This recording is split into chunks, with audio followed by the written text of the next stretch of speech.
இங்கு நீ வா எந்தன் நெஞ்சில் பஞ்சம் வஞ்சம் நஞ்சே மிஞ்சும் உடல் வேறு வேறாகி உயிரை தந்தவளே நானே நாகம் நானே. பரவாயில்ல, சொல்லுங்க, என்ன விஷயம்? ஒன்றும் இல்லை, மயூரி அங்க உங்க வீட்டுக்கு வந்திருந்தாளா? அந்த அமிர்தாவை உன்கிட்ட இருந்து எப்படி பிரிக்கணுங்கிறத நான் யோசிக்கிறேன் அர்ஜுன். அது அவ்வளவு சுலபமான வேலை இல்லைன்னு எனக்கு நல்லா தெரியும். ஆனா நடக்காத காரியம் ஒண்ணும் இல்ல. நான் முழுசா ஜெயிச்சுட்டேன்.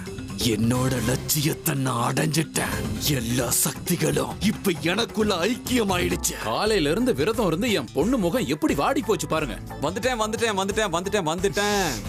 மேடம் அமிர்தாவுக்காக உங்க அர்ஜுன் அட் யூர் சர்வீஸ். பால் கொடுத்த தாய்க்கு விஷத்தை கொடுக்கிற காரியத்தை பண்ணிட்டியடா. கடைசியில ஓ ராட்சச குணத்தை காட்டிட்ட இல்லடா. எங்க சாப்பாடு ஆறி போறதுக்குள்ள சாப்பிடுவீங்களா மாட்டீங்களா? நான் அப்பவே சொன்னேன்ல, சாப்பாட காக்க வைக்க கூடாது. எங்க காட்டுங்க. அதெல்லாம் எதுவும் வேண்டாம், நானே சாப்பிடுறேன். ஏங்க என்ன இப்படி சந்தேகப்படுறீங்க? நான் இந்த சாப்பாடுல விஷம் எல்லாம் கலக்கல. இல்ல, நான் அப்படியெல்லாம் ஒன்னும் சொல்லல. பின்ன என்னங்க, இந்த உலகத்துல எல்லா பொண்ணுங்களும் பொதுவா தான் புருஷன் சாப்பாடு ஊட்டி விடணும்னு ரொம்ப ஆசைப்படுவாங்க. நீங்க என்னடானா விலைக்கு போறீங்களே? எனக்கு மட்டும் ஆசை இருக்காதா? எனக்காக காலையில இருந்து விரதம் இருந்து எனக்காக அவ்வளவு அனுபவிச்சிருக்கிற பொண்டாட்டிய பக்கத்துல உட்கார வச்சு நிலவை காட்டி தாய் எப்படி ஒரு குழந்தைக்கு கதை சொல்லி சோறு ஊட்டுவாளோ அதே மாதிரி கதை சொல்லி சோறு ஊட்டி விடணும்னு ஆசை இருக்காதா? நீங்களே சொல்லுங்க. உண்மையை சொல்லவா, இன்னைக்கு முழுக்க நீங்க விரதம் இருந்ததை பார்த்து எனக்கு ஒரு மாதிரி கஷ்டமா இருந்துச்சுங்க. லைஃப்ல ஃபர்ஸ்ட் டைம் எனக்காக கடவுளை வேண்டிக்க ஒரு பொண்ணு இருக்கான்னு தோணுச்சு. நீங்க 1000 சொல்லுங்க அமிர்தா, காதல்ல சின்ன சின்ன நன்றி கடன்கள் இருக்கும்ல, அதெல்லாம் தீர்த்துக்க இன்னைக்கு வாய்ப்பு கிடைச்சிருக்குன்னு நினைக்கிறேன். தயவு செஞ்சு வேண்டான்னு மறுக்காதீங்க. நான் இப்படியே என் கையாலேயே கொஞ்சம் கொஞ்சமா உங்களுக்கு சாப்பாடு ஊட்டி விடுறேங்க. நான் உங்களுக்கு சாப்பாடு ஊட்டி விடும் போது உங்க கண்ணில் நீங்க எம்எல்ஏ வச்சிருக்கிற பாசத்தை கொஞ்சம் கொஞ்சமா என் கண்ணில் நினைச்சுக்கிறேங்க. இன்னைக்கு நாம் 2 பேரும் சேர்ந்து இருக்கிற இந்த தருணங்களை என் உடம்புல உயிர் இருக்கிற வரைக்கும் புதையல் மாதிரி காப்பாத்தி அமிர்தா.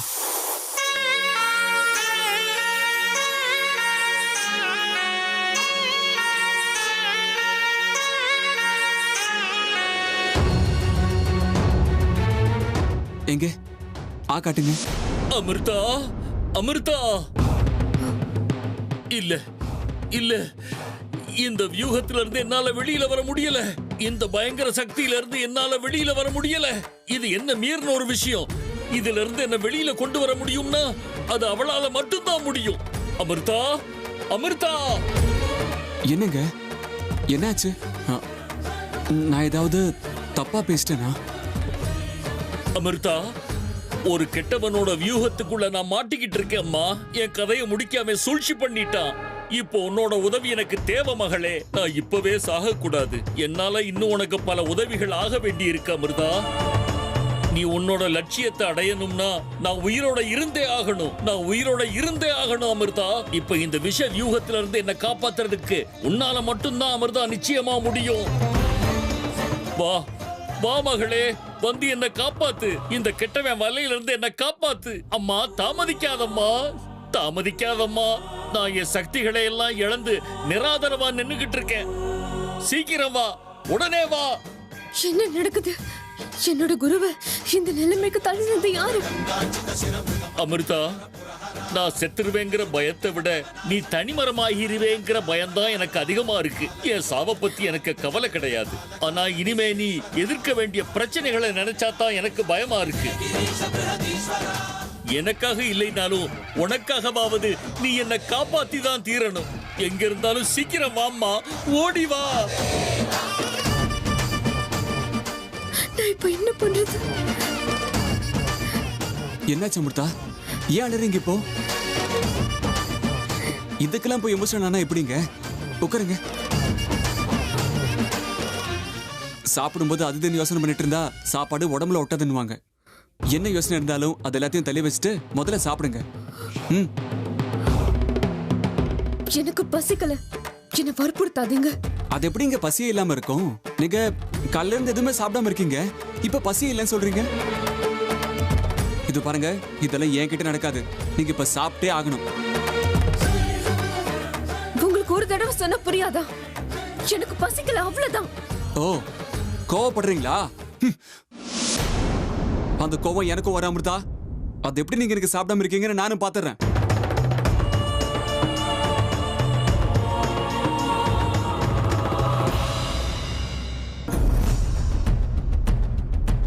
ருத்ரா, துரோகி, எங்கடா இருக்க? குரு துரோகம்ங்கிறது எவ்வளவு பெரிய பாவம்னு உனக்கு தெரியுமாடா? இதோ வந்துட்டேன் குருவே. நான் அங்கதான் வரேன். நான் ஒன்னும் குரு துரோகம் பண்ணல. நீங்க தப்பா நினைச்சிட்டு இருக்கீங்க. உங்களுக்கு குருதட்சணை கொடுக்கறதுக்காகவே ஆசாசையா ஓடி வரேன் குருவே. இந்த உலகத்துல எந்த சீடனும் கொடுத்திருக்க முடியாத அந்த மாதிரி குருதட்சணை உங்களுக்கு நான் கொடுக்க போறேன். ஏத்துக்கோங்க.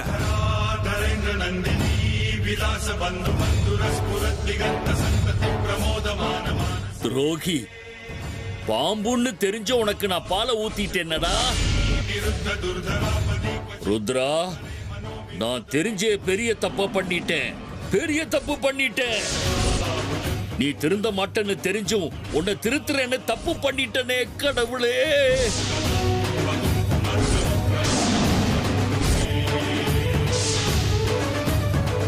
ஆண்டவா, எதுக்காக என் கையால இப்படி ஒரு காரியத்தை செய்ய வச்ச?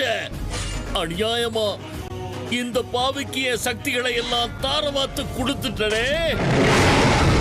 ருத்ரா, நீ நிச்சயமா நல்லா இருக்க மாட்ட, நல்லாவே இருக்க மாட்ட.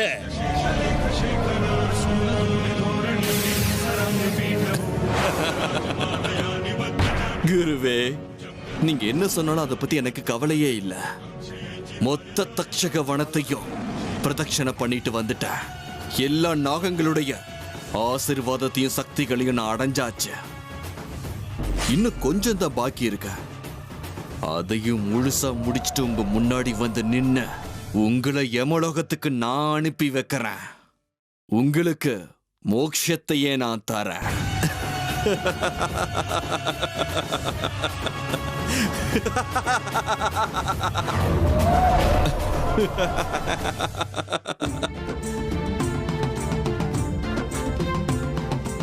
தேவையில்லாத பேச்சல வேண்டாம். நான் இப்போ ஒரு முக்கியமான வேலைக்காக போயாகணும். என்ன முக்கியமான வேலையா? சரி போங்க. ஆனா சாப்பாட்டை பாதியில விட்டு போற அளவுக்கு முக்கியமான வேலை என்னன்னு நான் தெரிஞ்சுக்கலாமா? அதையெல்லாம் உங்ககிட்ட சொல்ல வேண்டிய அவசியம் எனக்கு இல்ல. ஏன் இல்ல? கேக்குற உரிமை எனக்கு இருக்கு. நான் உங்க புருஷங்கிறது ஞாபகம் இருக்கட்டும். புருஷங்கிறதுனால நீங்க சொல்றதுக்கெல்லாம் என்னால பணிய முடியாது. எனக்குன்னு தனிப்பட்ட முறையில சில கடமைகள் எல்லாம் இருக்கு. அதெல்லாம் யாரு முன்னாடி வந்து கேள்வி கேட்டாலும் நான் ஒத்துக்க மாட்டேன். அது நீங்களா இருந்தாலும் சரி. அமிர்தா, தெரிஞ்சுதான் இப்படி எல்லாம் பேசுறீங்களா? என்ன ரொம்பவே காயப்படுத்துறீங்க. இல்ல சம்மதம் இல்லாம எதுக்காக இப்ப பெரிய பெரிய வார்த்தைகள்லாம் பேசுறீங்க? இல்ல நான் என்ன தப்பு பண்ண சொல்லுங்க. அன்பா உங்களுக்கு சாப்பாடு ஊட்டி விடுறது தப்பா? இல்ல என் பொண்டாட்டிக்கு சாப்பாடு ஊட்டி விடுற உரிமை எனக்கு இல்லையா?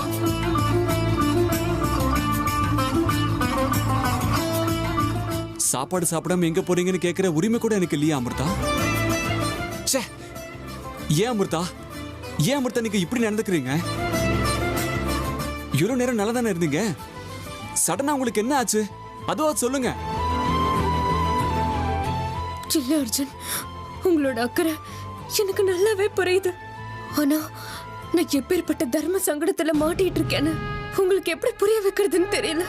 இப்ப நான் உடனே அங்க போலனா என் குருவோட உயிரை அந்த கெட்டவன் யாரோ நிச்சயமா எடுத்துடுவான். என் குருவோட உயிர் ஆபத்துல இருக்கு. இதை எப்படி உங்ககிட்ட சொல்றது? அர்ஜுன், அமிர்தா, என்னாச்சு? ஏன் 2 பேரும் இப்படி சத்தம் போட்டு பேசிட்டு இருக்கீங்க? பாருங்க மாமா, உங்க பொண்ணு எப்படி நடந்துக்கிறாங்கன்னு பாருங்க. இல்ல காலைல இருந்து இவங்க எதுவுமே சாப்பிடல. சாப்பாடு விட்டு போனா வேண்டாம், அவசரமா வெளியே போகணும்னு சொல்றாங்க. இந்த நேரத்துலயா? இந்த நேரத்துல நீ எங்கம்மா போனோம்? அப்படி அவசரமா போனா கூட சாப்பிட்டு முடிச்சு அர்ஜுன் இங்க தானே இருக்காரு, அவரை கூட்டிட்டு போயிட்டு வா. அப்பா, அம்மா, தயவு செஞ்சு என்னை எதுவும் கேட்காதீங்க. நான் இப்போ எதையும் சொல்ற நிலைமையில இல்ல. சரி, நான் ஊட்டி விடுறது பிடிக்கலன்னா வேண்டாம், விடுங்க. ஊட்டி விடுற பாக்கியம் எனக்கு இல்லைன்னு நினைச்சுக்கிறேன். ஆனா அவங்கள தானே எடுத்து சாப்பிட சொல்லுங்க. காலையில இருந்து எதுவுமே சாப்பிடல.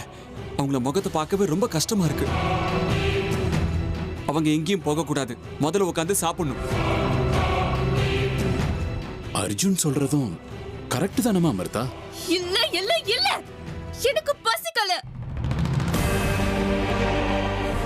எனக்கு சாப்பாடு வேண்டாம்னா வேண்டாம், அவ்வளவுதான். அமிர்தா, ஏமா இப்போ எவ்வளவு பிடிவாதம் பிடிக்கிற? அர்ஜுன் முகத்தை பாரு, நீ சாப்பாடு சாப்பிடலன்னு எவ்வளவு வருத்தத்துல இருக்காரு. அம்மா, அதான் சொல்லிட்டேன்ல, தயவு செஞ்சு யாரும் என்ன வற்புறுத்தாதீங்க. எனக்கு பசிக்கல.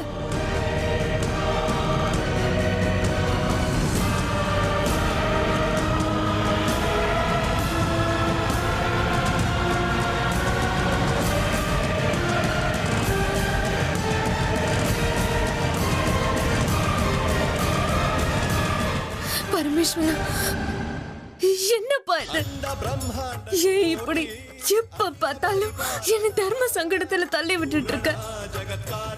நான் இப்ப என்ன பண்றது? பாவம் என்னுடைய குரு இன்னைக்கு இல்லாம இன்னைக்கு அமிர்தா என் உயிரை காப்பாத்த வாமான்னு அவரே வாய விட்டு கேக்குறாரு.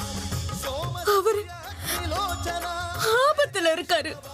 நான் இப்ப இருக்கிற சூழ்நிலையில யாருக்கும் தெரியாம இங்க இருந்து எப்படி போறது? இதுதான் பிரச்சனைன்னு இங்க இருக்கிற யார்கிட்டயும் என்னால சொல்ல முடியாது. இப்படி ஒரு தர்ம சங்கடமான சூழ்நிலையை ஏற்படுத்திட்டே ஈஸ்வரா, நான் என்ன பண்றது சொல்லு? என்னை ஏன் இப்படி தண்டிச்சுக்கிட்டே இருக்க சொல்லு? திரும்ப திரும்ப எதுக்காக எனக்கு இப்படி ஒரு அக்னி பரீட்சை கொடுத்துக்கிட்டு இருக்க சொல்லு?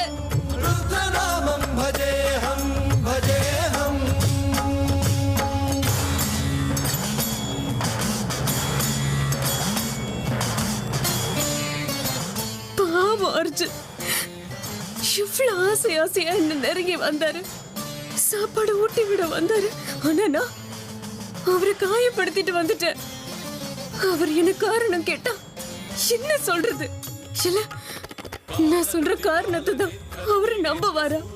திரும்ப திரும்ப என்னைய சுத்தி சுத்தி அன்பு காட்டுற அர்ஜுன் மனசை புண்படுத்துற மாதிரி சூழ்நிலைகளை நீயே உருவாக்குறிய ஈஸ்வரா. நீ செய்யறது உனக்கு நியாயமா இருக்கா? ஒரு பக்கம் இத்தனை நாள என் உயிருக்கு காவல நின்ற என்னுடைய குரு, இன்னொரு பக்கம் என்ன தன்னோட உயிரை விட அதிகமா விரும்புற அர்ஜுன். 2 பேருக்குமே இந்த நேரத்துல நான் தேவை. யாருக்காக நான் யாரை விட்டுட்டு போறது? எதுக்காக என்ன உறவுகளுக்குள்ள கட்டி போட்ட? எனக்கு எதுக்கு இதெல்லாம்? ஆண்டவா, நான் இப்ப என்னதான் பண்றது? நான் என்ன பண்ணணும்?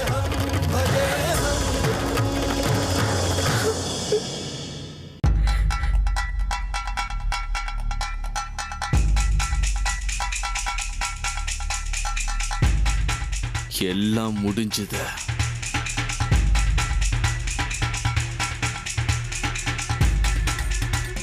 தக்ஷக வனத்தை முழுசா பிரதட்சணை பண்ணிட்டேன். இப்ப நான் முழுமை அடைஞ்சிட்டேன்.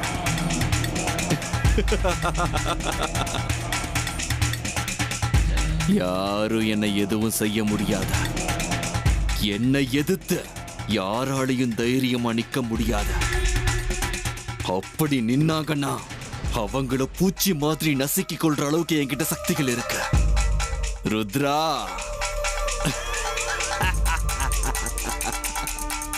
இப்ப நான் முதல்ல செய்ய வேண்டிய காரியம் அந்த சன்னியாசிய அந்த பரமேஸ்வரன் கிட்டயே அனுப்பி வைக்கிறது தான். அவருக்கு இப்ப சக்திகள் இல்லாம இருக்கலாம், ஆனா நாளைக்கு அவரை நம்ப முடியாது. அந்த சாமியார் என்னைக்கு இருந்தாலும் இந்த ருத்ரம் பாதையில முள்ளாதான் இருப்பாரு. என் பாதையில இருக்கிற இந்த மாதிரி முள்ள முளையிலேயே கிள்ளி எரிஞ்சிடணும். அப்பதான் அதுக்கப்புறம் என்னால நிம்மதியா வேலையை செய்ய முடியும். இப்பவே அந்த சாமியாரோட உயிரை நான் எடுத்தாகணும். அந்த சன்னியாசியோட உயிரை எடுக்கிற வரைக்கும் எனக்கு நிம்மதியே கிடையாது. குருவே, இதோ நான் வந்துட்டேன். குரு தட்சணை ஏத்துக்கிறதுக்கு தயாராயிருங்க.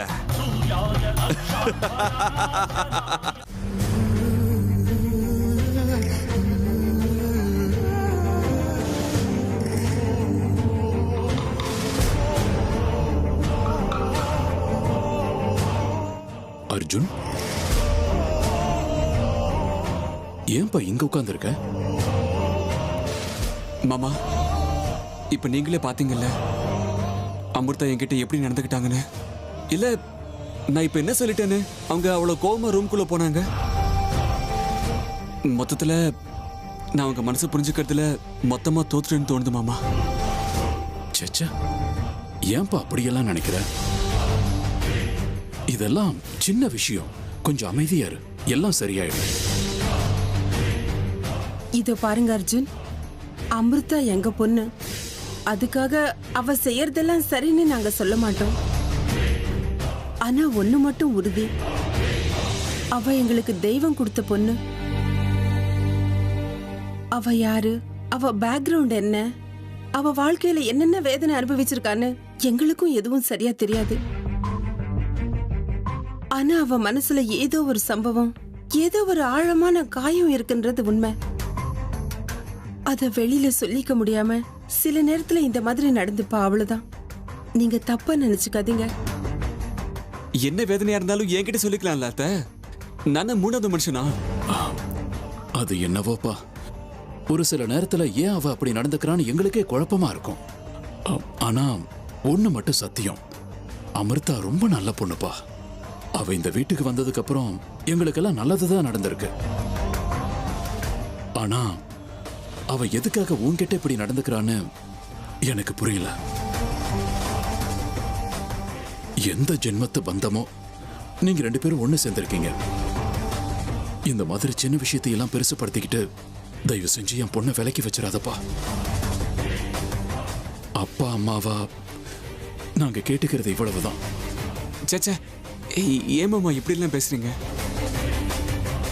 அப்படி இல்லப்பா, அவ ஏதோ அறியா பொண்ணு. தெரிஞ்சோ தெரியாமலையோ தப்பு பண்ணிட்டா.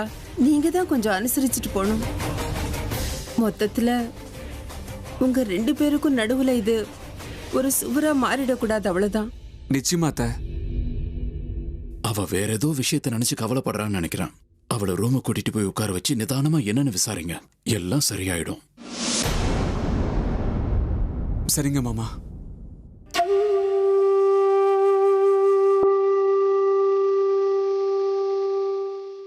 வேண்டாம் ருத்ரா, வேண்டாம். நான் உனக்கு சக்திகளை தாரவாத்து கொடுக்கறதுக்கு முன்னாடி சொன்ன வார்த்தைகள் ஞாபகம் இல்லையா உனக்கு? நான் உனக்கு தாரவாத்து கொடுத்த சக்திகளை எல்லாம் நல்ல விஷயத்துக்கு தான் நீ பயன்படுத்தணும். இல்லன்னா உன் பாவ மூட்டை கணம் அதிகமாகிக்கிட்டே போகும்.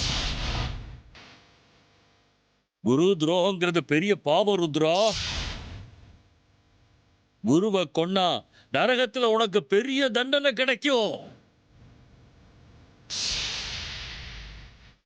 அத மறந்துடாத ருத்ரா. உன் சக்தியை நீ இப்படி பயன்படுத்தினா எந்த பிரயோஜனமும் கிடையாது. ஒவ்வொரு அடியையும் எடுத்து வைக்கிறதுக்கு முன்னாடி நல்லா யோசிச்சு எடுத்து வை.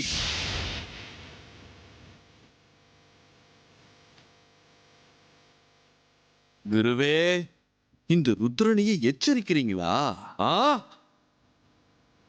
இதையெல்லாம் ஒரு விஷயமா எடுத்துக்கிறவன் நான் கிடையாது குருவே.